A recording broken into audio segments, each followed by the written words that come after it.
are in Rome, Italy, in the dark. It's so creepy. I'm standing outside of the famous Colosseum. I've only seen the Colosseum in picture books, and tonight I get to see it in person for the first time. And what better way to experience it than in the dark where there's no tourists around. During the day, this thing is full of tourists waiting to enter the Colosseum. Right now it's completely sold out, so we are lucky to have our tickets in hand for when we go see it during the day. But tonight I'm going to talk about the spooky ghosts and ghouls that lurk around this Colosseum. It's odd to think about all the lives lost here in the Colosseum. This is where gladiators fought to the death in entertainment purposes for thousands to watch in the Colosseum. The Colosseum was known to distract the people, the citizens of Rome, from what they were doing politically around the globe, to distract them with entertainment inside the Colosseum. And I'd say it worked quite well.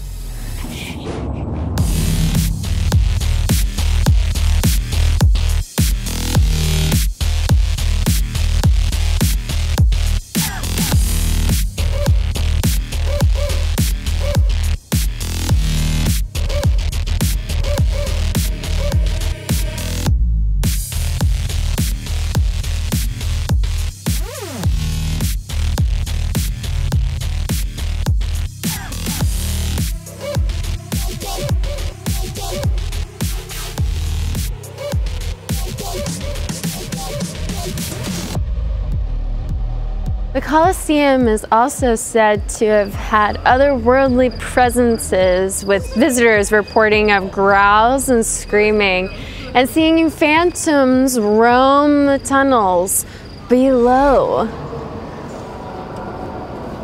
But it wasn't just ghosts that held a presence in the city. Vampire-like entities were used to explain the unexpected death of infants. Mostly, specifically in ancient Rome, the Strix, which drained infants of their blood. There goes some partygoers past us. I think a club just closed. There they go.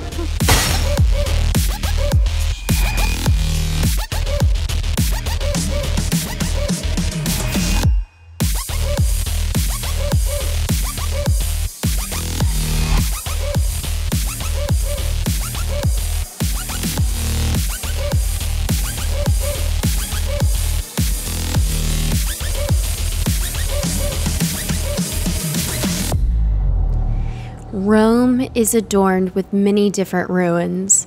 These buildings were made to stand the test of time.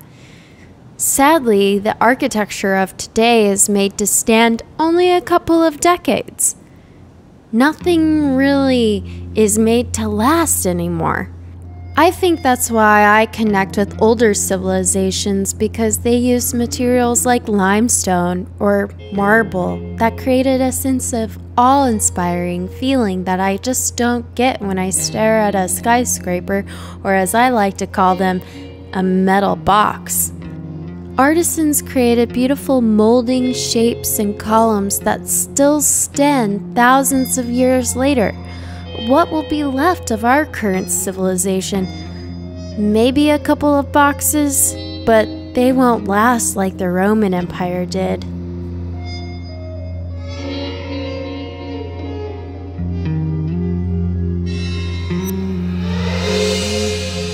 The monument.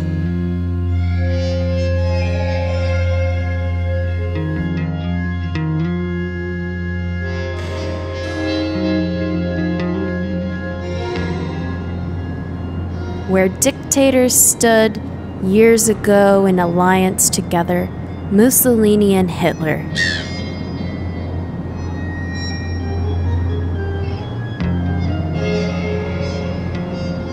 It's so eerie to stand in the footsteps of these notorious men.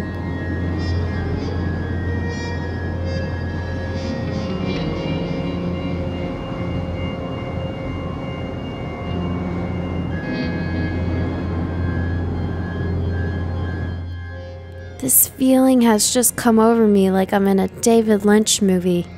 A feeling as if something is staring at me. The hairs on my back stand as I walk along this lonely, dark alleyway.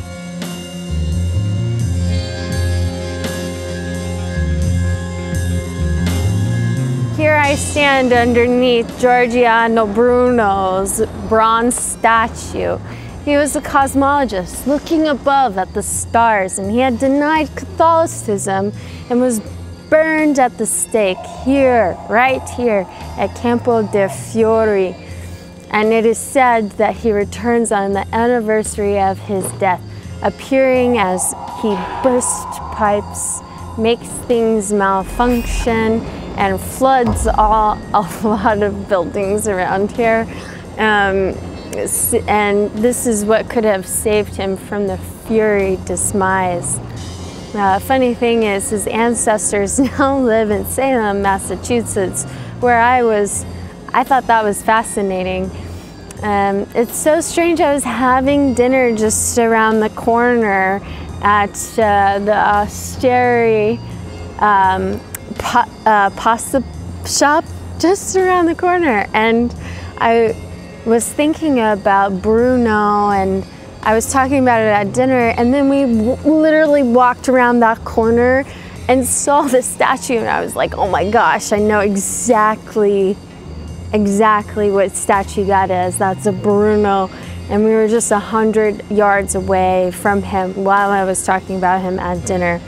Is this a coincidence? It was so coincidental, synchronistic. I cannot make this up. Here we are in the memory of Bruno.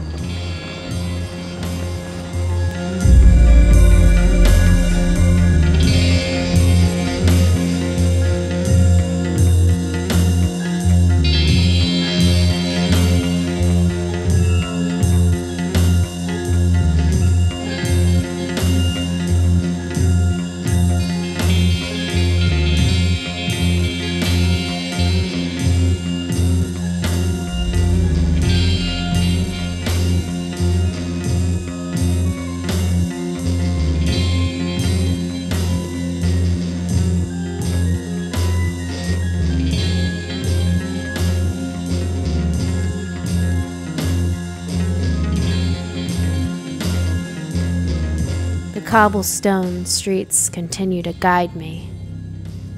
I must continue. Yet again, the Roman streets guide me. They guide me to an old place, a place where they still don't fully understand. The Pantheon, built around 31 BCE, probably designed to be a temple. Oh, I get the strong feeling that they did a lot of sacrifices here.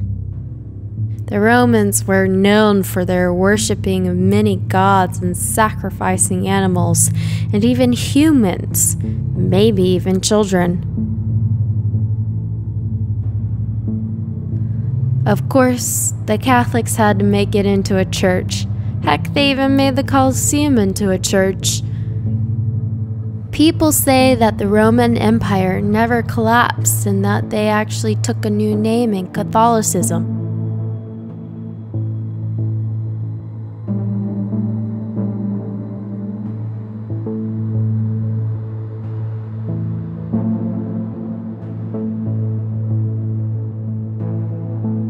This building is the oldest building that is still in use to this very day.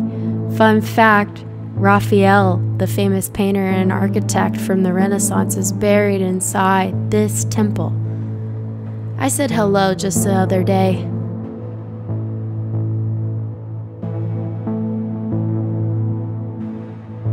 Now the homeless have made the Pantheon their refuge.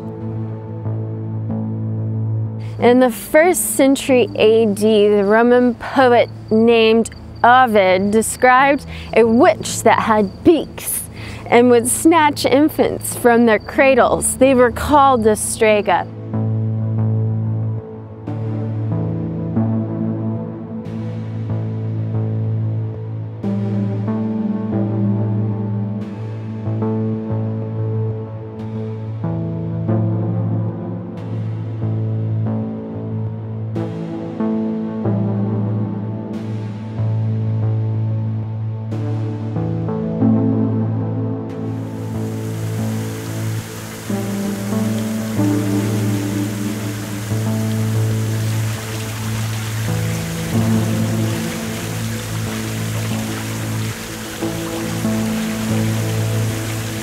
The Trevi Fountain is full of magic.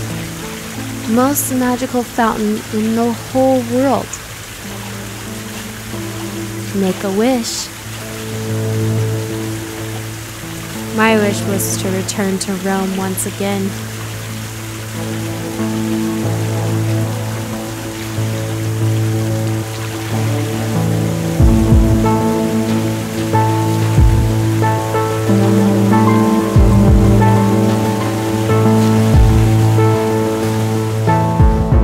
Thank you for joining me on this spooky tour of Rome. I hope we didn't catch a ghost along the way, because I know I did in the last Salem segment, and they followed me back all the way to Rome.